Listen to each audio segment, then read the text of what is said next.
राधे राधे दोस्तों, आप सभी का राधा भक्ति चैनल में स्वागत है। आइए सुनते हैं बसंत पंचमी की संपूर्ण कथा, जिसे सुनने मात्र से ही सारी मनोकामनाएं पूर्ण होती हैं।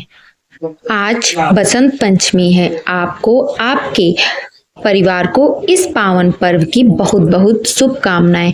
बसंत पंचमी हिंदुओं का प्रमुख त्योहार है और बसंत पंचमी को श्री पंचमी और ज्ञान पंचमी भी कहा जाता है।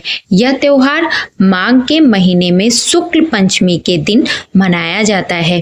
यदि हिंदू मान्यताओं के अनुसार देखा जाए तो इस दिन देवी सरस्वती का जन्म हुआ था। यही कारण है कि यह त्योहार हिंदुओं के लिए बहुत खास है। इस त्योहार पर पवित्र नदियों में लोग स्नान आदि करते हैं। इसके साथ ही हाथी बसंत मेला आदि का भी आयोजन किया जाता है। बसंत पंचमी के दिन बच्चों की शिक्षा दीक्षा के आरंभ के लिए शुभ मानते हैं। इस दिन बच्चे की जीभ पर शहद से ओम बनाना चाहिए। माना जाता है कि इससे बच्चा ज्ञानवान होता है तथा शिक्षा जल्दी ग्रहण करने लगता है। 6 माह पूरे पर चुके बच्चों को अन्न का पहला निवाला भी इसी दिन खिलाया जाता है। अन्नप्राशन के लिए यह दिन अत्यंत शुभ है। पूरे वर्ष को 6 ऋतुओं में बांटा गया है, जिसमें बसंत ऋतु, ग्रीष्म ऋतु, वर्षा ऋतु, शरद ऋतु, हेमंत ऋतु और शीत ऋतु शामिल है। इन सभी ऋतुओं में से बसंत को सभी ऋतुओं का राजा माना जाता है। इसी कारण इस दिन को बसंत पंचमी कहा जाता है तथा इसी दिन से बसंत ऋतु की शुरुआत होती है। इस ऋतु में खेतों में फसलें लहलहा उठती हैं और फूल खिलने लगते हैं एवं हर जगह खुशहाली नजर आती है। मान्यता है कि इस दिन माता सरस्वती का जन्म हुआ था, इसलिए बसंत पंचमी के दिन सरस्वती माता की विशेष पूजा का आयोजन किया जाता है। माँ सरस्वती को विद्या एवं बुद्धि की देवी माना जाता है। बसंत पंचमी के दिन माँ सरस्वती से विद्या, बुद्धि, कला एवं ज्ञान का वरदान मांगा जाता है। इस दिन लोगों को पीले रंग के कपड़े पहनकर पीले फूलों से देवी सरस्वती की पूजा करनी चाहिए एवं लोग पतंग उड़ाते हैं और खाद्य सामग्री में मीठे पीले रंग के चावल का सेवन करते हैं। पीले रंग को बसंत का प्रतीक माना जाता है। बसंत पंचमी का त्योहार बड़ी ही धूमधाम से मनाया जाता है। इस दिन देवी सरस्वती की पूजा करने के पीछे एक पौराणिक कथा है। बसंत पंचमी की पौराणिक कथा के अनुसार सृष्टि के प्रारंभिक काल में भगवान विष्णु की आज्ञा से ब्रह्मा जी ने मनुष्य को योनि की रचना की, परंतु वह अपनी सुर जनता से संतुष्ट नहीं थे। तब उन्होंने विष्णु जी से आज्ञा लेकर अपने कमंडल से जल को पृथ्वी पर छिड़क दिया, जिससे पृथ्वी पर कंपन होने लगा और एक अद्भुत शक्ति के रूप में चतुर्भुजी सुंदर स्त्री प्रकट हुई, जिनके एक हाथ में बीड़ा और दूसरे हाथ में वर मुद्रा थी। वहीं अन्य दोनों हाथों में पुस्तक एवं माला थी। जब इन देवी ने बीड़ा का मधुर तान दिया तो संसार के समस्त जीव जंतु को वाणी प्राप्त हो गई।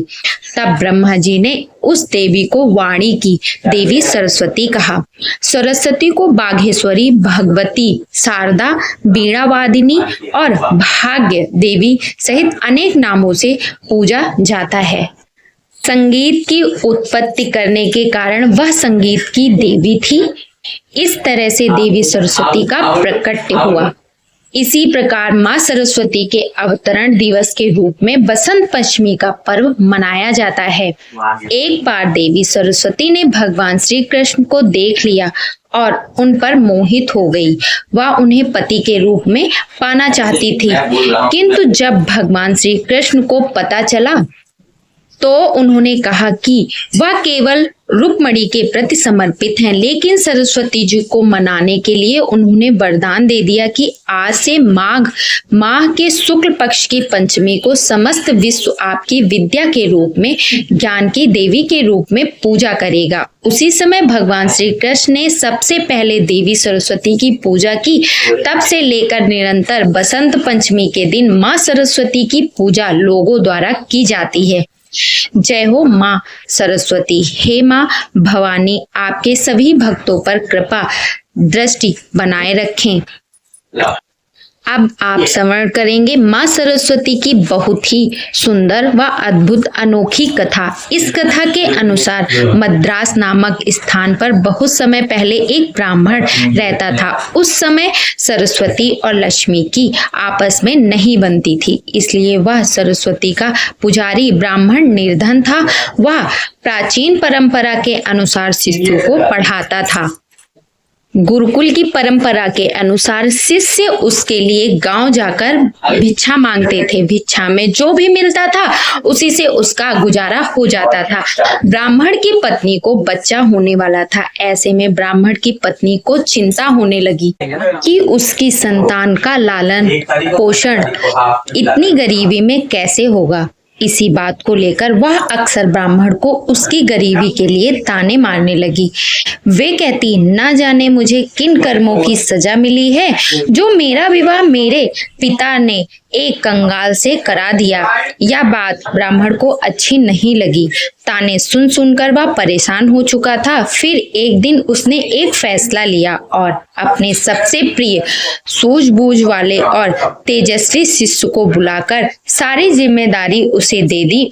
इसके बाद 4-5 महीने में लौटने का आश्वासन देकर धन कमाने राजधानी चला गया। ब्राह्मण के जाने के बाद उस शिष्य ने अपनी सारी जिम्मेदारियां ईमानदारी के साथ निभाई। आसपास के गांव वालों को जब पता चला तो सब लोगों ने मिलकर ब्राह्मण के यहाँ अनाज और जरूरत की बाकी सामान भिजवा दिया। आश्रम में बाकी शिष्यों को वह शिक्षा देने लगा। इस तरह सब कुछ सही रास्ते पर चलने लगा। एक रात को ब्राह्मणी ने पुत्र को जन्म दिया। दरवाजे के पास खड़े शिष्य को जब पता चला तो उसने सोचा कि आगे क्या करना चाहिए। इस बारे में गांव के बुजुर्गों से सलाह लेनी चाहिए। वह जाने की वाला था कि तभी वहां एक दुबला पतला ब्राह्मण लाठी के सहारे चलते हुए वहां आया। उसकी वेशभूषा देखकर शिष्यों को लगा कि शायद वह कोई भिखारी है। शिष्य बोला, ओ बाबा, कौन हो तुम? आधी रात को यहाँ कैसे आना हुआ? तो उस बुजुर्ग ने कहा, अभी मत पूछो कौन हूँ मैं, मुझे कुछ काम है, मुझे अंदर जाने दो। उस दुबले पतले ब्राह्मण ने जवाब दिया। तो उस शिष्य ने कहा, ऐसे कैसे जाने दूं?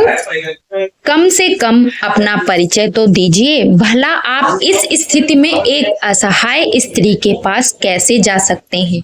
शिष्य दरवाजे पर रास्ता रोके हुए खड़ा था।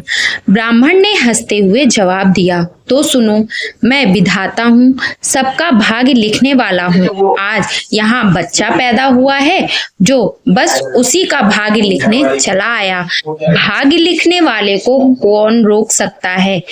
इतना कहते हुए वह ब्राह्मण हंसते हुए शिष्य को हटाकर अंदर चला गया। जब वह बाहर आया तो उस शिष्य ने उत्सुकता बस पूछा, महाराज, आपने क्या लिखा? उस नन्हे बच्चे के बारे में? मेरे गुरु भाई के बारे में? तो ब्राह्मण बोला, आज तक विधाता ने किसी को बताया है क्या कि उन्होंने किसके भाग्य में क्या लिखा है? परंतु शिष्य भी उन्हें ऐसे नहीं जाने देने वाला था। पीछा न छोड़ते देखकर ब्राह्मण विवश होकर बोला, यही जानना चाहते हो ना कि क्या लिखा है? तो मैंने यह लिखा है कि यह लड़का हमेशा निर्धन ही रहेगा। इसके पास घर में एक गाय और एक बोरा अनाज के अलावा कुछ भी नहीं रहेगा। कितना भी परिश्रम कर ले यह धन नहीं कमा पाएगा। इतना कहते ही वह ब्राह्मण वहां से चला गया। शिष्य को उसके इस व्यवहार पर बहुत गुस्सा आया, परंतु वह ब्राह्मण अब जा चुका था, इसलिए कुछ किया नहीं जा सकता था। कुछ महीने बाद गुरुकुल का ब्राह्मण लौट आया। जब उसने देखा कि सब कुछ व्यवस्थित ढंग से चल रहा है तो उसे बड़ी ही प्रसन्नता हुई। अपने साथ वह काफी धन कमाकर लाया था। अब उसे किसी बात की कोई चिंता नहीं थी, इसलिए उसका जीवन अब हंसी खुशी गुजरने लगा। लेकिन वह खुशी ज्यादा दिन तक टिक नहीं सकी। जब धन खत्म हो गया और कमाई का कोई साधन न होने से एक बार फिर गरीबी आ गई। अब ब्राह्मण का परिवार 2 साल पहले वाली हालत में आ गया। इस बार फिर ब्राह्मणी को बच्चा होने वाला था। ऐसे में जब ब्राह्मण ने शिष्य से अपनी स्थिति के बारे में विचार विमर्श किया तो शिष्य ने उसे फिर से राजधानी जाने की सलाह दी। ब्राह्मण पहले की तरह अपनी सारी जिम्मेदारी अपने उसी बुद्धिमान शिष्य के कंधों पर छोड़कर राजधानी चला गया। सब कुछ वैसे ही फिर से चलने लगा जैसे पहले चलता था। फिर से गांव के लोग अनाज और जरूरत की सामान देकर चले गए। समय आने पर ब्राह्मणी की कोख से एक कन्या ने जन्म लिया। जब शिष्य को इस बात की खबर हुई तो वह गुरु बहन को देखने के लिए गया, लेकिन उसके पहुंचने से पहले ही वहां वही दुबला पतला ब्राह्मण पहुंच गया था जो अपने आप को विधाता बता रहा था। उसे देखकर शिष्य को गुस्सा तो बहुत आया, परंतु वह कर भी क्या सकता था।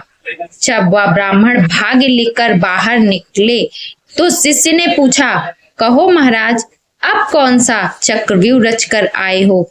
उस ब्राह्मण ने कहा, अरे भाई, गुस्सा क्यों करते हो? मैं तो यहाँ बस अपना काम करने आया था। सबका अपना अपना काम होता है, मेरा भी यह काम है, इससे मैं क्या कर सकता हूँ? इस प्रकार से चेहरे पर व्यंग्यात्मक मुस्कान लिए हुए ब्राह्मण ने कहा। तो शिष्य बोला, अच्छा महाराज, ठीक है, मगर बताओ तो सही, आखिर मेरी गुरु बहन के भाग्य में क्या लिख के आप आए हो? तब उस ब्राह्मण ने कहा, इस लड़की का विवाह नहीं होगा। हाँ, लेकिन इसे देखने वाले बहुत आएंगे, फिर भी यह सारा जीवन कुंवारी ही रहेगी। इतना सुनते ही शिष्य को गुस्सा आ गया और उसने उस ब्राह्मण को वहां से भाग जाने के लिए कहा। ब्राह्मण पहले की ही भांति मुस्कुराता हुआ चला गया, लेकिन उस शिष्य के मन को अशांति दे गया। वह सोच में पड़ गया कि अगर यह सच में विधाता का लिखा है तो उसके गुरु भाई और गुरु बहन का भविष्य क्या होगा, कैसे कटेगा उन लोगों का जीवन। धीरे धीरे समय बीतने लगा। 1 साल, 2 साल, 3 साल करते करते कई साल बीत गए। शिष्य का गुरु यानी कि वह ब्राह्मण वापस नहीं आया। राजधानी से जितने व्यक्ति आते उतनी बातें करते। कोई कहता ब्राह्मण की मृत्यु हो गई, कोई कहता वह अपनी पत्नी से परेशान था इसलिए संन्यास लेकर जंगल में चला गया। शिष्य भी ब्राह्मण के घर और गुरुकुल की सारी जिम्मेदारी संभाल रहा था। सबके साथ साथ उसने अपने गुरु भाई और गुरु बहन को भी शिक्षा देकर उन्हें शिक्षित कर दिया। इस तरह 18 साल बीत चुके थे। ब्राह्मणी का पुत्र 20 वर्ष का हो गया था। शिष्य को अब लगने लगा कि अब उसका गुरु भाई गुरुकुल की व्यवस्था संभालने लायक हो गया है। इसी विचार से अब शिष्य अपनी सारी जिम्मेदारी उसे देकर वहां से विदा लेना चाहता था। ब्राह्मणी व उसके पुत्र और पुत्री ने उस शिष्य को रोकने का बहुत प्रयास किया, मगर सब व्यर्थ था। जब शिष्य जा रहा था तब गुरु भाई उसे छोड़ते हुए कुछ दूर तक उसके साथ गया। जब गुरु भाई आशीर्वाद लेकर वापस लौटने को हुआ तब उस शिष्य ने कहा, भाई मैं जा रहा हूँ, मगर जो मैं अभी तुम्हें जो 2 बातें बताऊंगा उस बात का ध्यान रखना। पहला, कभी भी अपने घर पर अनाज से भरा हुआ बोरा और दूध देने वाली गाय मत रखना। अगर तुमने दोनों रखे तो तुम सारा जीवन निर्धन ही रहोगे। दूसरा, जब भी कोई व्यक्ति तुम्हारी बहन के विवाह के संबंध में बात करने आए तो उसे 100 सोने की मोहरे देकर जाने को बोलना, और जब वह 100 मोहरे तुम्हें दे दे तभी अपनी बहन उन्हें दिखाना। लड़के ने वैसा ही करने का वादा करके शिष्य को विदा किया और आश्रम में लौट आया। अगले ही दिन गांव के एक पुरोहित के यहाँ से एक दुधारू गाय और एक बोरा अनाज उस लड़के के घर भिजवा दिया गया। लड़के ने उसी समय गाय और अनाज का बोरा बेच दिया। अगले दिन फिर किसी ने एक बोरा अनाज और एक दुधारू गाय भेजी। लड़के ने फिर वैसा ही किया। अब आए दिन गाय और अनाज के बोरे आने लगे। लड़का उन्हें अपने वायदे के अनुसार बेचता गया, जिससे उसका भाग्य बदल गया और जल्द ही वह अमीर हो गया। थोड़े ही दिन में उसकी बहन के विवाह की उम्र हो गई। विवाह के लिए कई लोग लड़के के से संपर्क करने लगे। उस लड़के को अपना वादा याद था। वह शिष्य के बताए अनुसार ही काम करता था। इस तरह वह और भी धनी हो गया और उसका जीवन सुख से व्यतीत होने लगा। इसी तरह कई साल बीत गए। एक दिन उस शिष्य का मन हुआ कि क्यों ना अपने गुरु के परिवार को देख लिया जाए कि उनका भाग्य कैसा चल रहा है। इसी विचार के साथ वह चल दिया। अभी वह गांव के बाहर ही पहुंचा था कि उसे वही दुबला पतला ब्राह्मण एक गाय, एक बोरा अनाज और एक पोटली में मुद्राएं ले जाते हुए दिखाई दिया। उसने आवाज लगाते हुए कहा, अरे महाराज, कहाँ जा रहे हो? ब्राह्मण ने उसकी ओर देखा और गुस्से में ऊंची आवाज में बड़बड़ाना शुरू कर दिया। उस ब्राह्मण ने कहा, आ गए जले पर नमक छिड़कने। देख लो, यह सब तुम्हारा ही किया धरा है। रोज एक दूध देने वाली गाय एक बोरा अनाज और 100 मुद्राएं देते देते मेरी ऐसी ही तैसी हो रही है। दिमाग काम नहीं करता है कि तुम्हारे इस चक्रव्यूह से कैसे निकलूं। तो उस शिष्य ने कहा, मेरा चक्रव्यूह महाराज, आप भूल रहे हैं कि भाग्य तो आप लिखते हैं। फिर भला मैं कैसे आपको किसी भी चक्रव्यूह में फंसा सकता हूँ? शिष्य ने चुटकी लेते हुए उनसे कहा। तो उस ब्राह्मण ने कहा, बेटा, मैं तेरी बुद्धि से हार चुका हूँ। मेरी सहायता कर और मुझे इस झंझट से निकाल। तब उस शिष्य ने कहा, महाराज, झंझट से निकालना है तो यह उन दोनों की भाग्य रेखाएं मिटा दीजिए। आप तो जानते हैं कि यह कलयुग है। आज का इंसान स्वयं अपनी बुद्धि से अपना भाग्य बनाता है। उदाहरण आप देख ही रहे हैं। तो उस ब्राह्मण ने कहा, ऐसे कैसे मिटा दूं मैं भाग्य की रेखाएं? शिष्य ने कहा, तो फिर उठाइए झंझट, मैं कुछ नहीं कर सकता। ब्राह्मण ने कहा, अरे नहीं बेटा, मेरा कुछ ख्याल करो। कब तक इस काम में फंसा रहूंगा? मैं भी मजदूर हूँ। शिष्य ने कहा, मैं भी मजबूर हूँ। महाराज, अपने गुरु को वचन दिया कि उनके परिवार का ख्याल रखूंगा। अब ऐसे में उनका साथ कैसे छोड़ दूं? वैसे भी इस दुनिया में कुछ पाने के लिए कुछ खोना पड़ता है, और फिर मुझे तो अपनी बहन का विवाह भी करना है। अगर आप मेरी बात मान लें तो आपको अपनी समस्या का हल मिल जाएगा। कुछ देर सोच विचार करने के बाद उस ब्राह्मण ने गाय, अनाज का बोरा और मुद्राओं की पोटली उस शिष्य को दे दी और बोले, जाओ, मिटा दिया उसकी भाग्य की रेखाएं।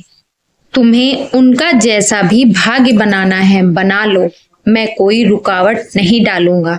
लेकिन हाँ, मेरी एक विनती है कि इस बारे में तुम किसी को बताना नहीं तो कोई भी मेरा आदर नहीं करेगा, किसी को मेरा भय नहीं रहेगा, जिसके कारण कोई मुझे याद नहीं करेगा। इतना कहते हुए ब्राह्मण जो भाग्य था वहां से चला गया, जो खुद को विधाता बता रहा था। इससे यह सिद्ध हो गया कि मनुष्य अपनी बुद्धि से अपना भाग्य बदल सकते हैं। यदि मनुष्य अपने लक्ष्य के लिए पूरी तरह से समर्पित है तो ऐसी कोई चीज नहीं जो वह हासिल ना कर सके। परेशानियों में ही मनुष्य की सफलता का रहस्य छुपा हुआ है। यह तो मनुष्य के मानसिकता पर निर्भर करता है कि उसका जीवन कैसा होने वाला है। यदि मनुष्य का भाग्य रूठा हुआ है तो भी कोशिश करने से अपनी बुद्धि से वह अपने भविष्य को बदल सकता है। मनुष्य में अथाह क्षमता है कि वह अपने भाग्य को बदल दे, किंतु मनुष्य अपने भाग्य पर ही रोता रहता है।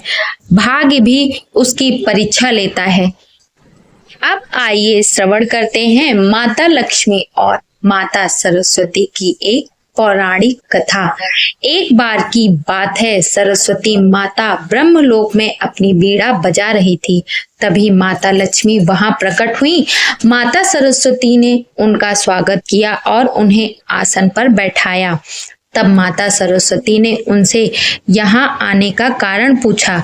तब माता लक्ष्मी ने अभिमान के साथ कहा, मैं तो लक्ष्मी हूँ, मुझे जन कल्याण के कार्य में बहुत व्यस्त रहना पड़ता है। आज थोड़ा समय मिला तो सोचा आपसे मिल आऊं। मुझे सबको धन, वैभव और सुख देना होता है।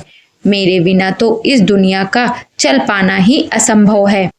प्रिय श्रोताओं, वही आगे माता लक्ष्मी ने माँ सरस्वती पर कटाक्ष मारते हुए कहा कि अगर उन्हें भी सिर्फ ब्रह्मलोक में बीड़ा बजाना होता है तो उनके पास समय ही समय होता है।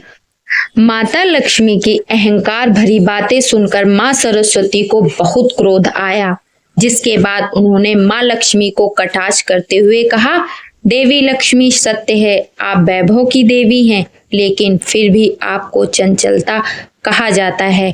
आप कहीं भी बिल्कुल भी स्थिर नहीं रहती, लेकिन मैं आपके बिल्कुल विपरीत हूँ। मैं जिस जगह जाती हूँ वहां आजीवन के लिए बस जाती हूँ।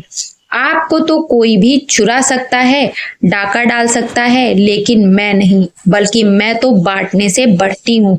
मेरा प्रचार प्रसार जितना होगा मैं तो उतनी ही बढ़ती जाऊंगी।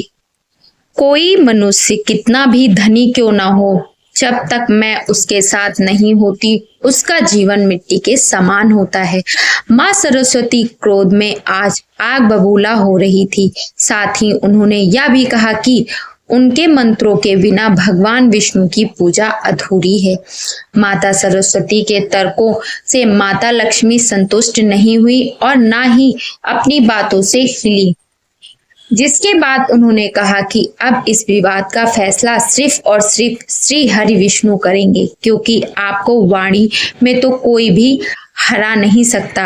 अब इसके बाद दोनों देवियां फैसला कराने के लिए भगवान विष्णु के लोग विष्णु लोक को गई, तो वहां पहले से ही देवी गंगा भगवान विष्णु के चरणों में बैठी हुई थी। श्री हरि को ध्यान में लीन देखकर माता लक्ष्मी उनके पास जाकर बैठ गई, लेकिन कोई भी माता सरस्वती को बैठाने के लिए नहीं कहता। तब यह सब देखकर माता सरस्वती को बड़ा ही क्रोध आया। उन्होंने कहा, हे देवी लक्ष्मी, आप ही मुझे यहाँ लेकर आई हैं और आप मुझे बैठने के लिए नहीं कह रही हैं। मुझे आपके कोई स्थान नहीं दिया। क्या विष्णु लोक में अतिथियों का ऐसे ही सत्कार किया जाता है? इस पर माता लक्ष्मी बोली, मेरा निवास श्री हरि के हृदय में है और देवी गंगा को स्वयं प्रभु हरि ने अपने चरणों में स्थान दिया है। इसके अलावा उसके पास जगह खाली नहीं है जहां आपको स्थान दिया जा सके। इतना कहकर दोनों देवियां माता लक्ष्मी और माता गंगा जोर जोर से हंसने लगी। अपना उपहास उड़ता देखकर माता सरस्वती के क्रोध की सीमा नहीं रही। माँ सरस्वती ने माँ लक्ष्मी से कहा, आपको बड़ा अभिमान है अपने वैभव और श्री हरि के हृदय में होने का, तो मैं आपको यहाँ से दूर कर दूंगी और मैं एक दिन भगवान श्री हरि विष्णु के हृदय में स्थापित हो जाऊंगी।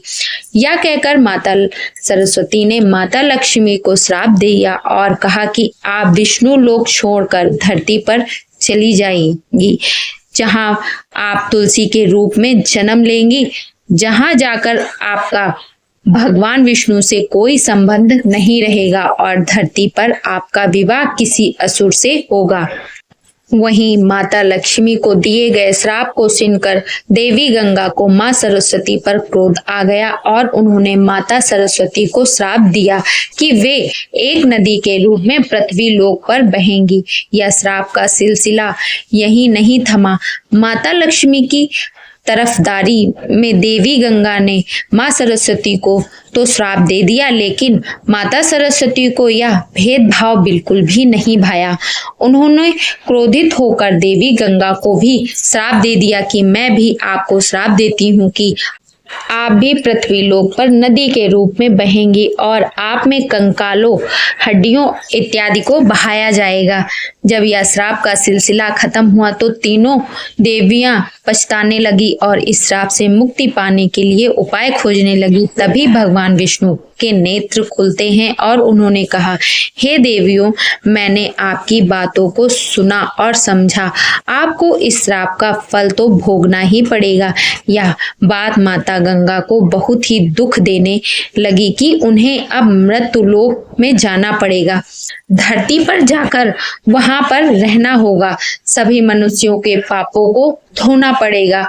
धरती पर आने की बात सुनकर माँ गंगा घबरा गई कि पापी लोग तो उनके जल से स्नान करेंगे और अपने पापों को वहां छोड़कर चले जाएंगे। वह सब मुझे अपने भीतर समाना पड़ेगा। कहते ही हर घटना के पीछे कोई ना कोई कारण अवश्य छिपा हुआ होता है। इस प्रकार माँ गंगा धरती पर आ गई और तब से पापियों का उद्धार करती चली आ रही हैं। कहते हैं कि इस प्रकार माँ सरस्वती द्वारा गंगा को श्राप दिया गया। श्राप भी सिद्ध हो गया और सरस्वती माता भी नदी बनकर पृथ्वी पर बहने लगी। जय सरस्वती माँ, जय गंगा माँ, हे माँ गंगे।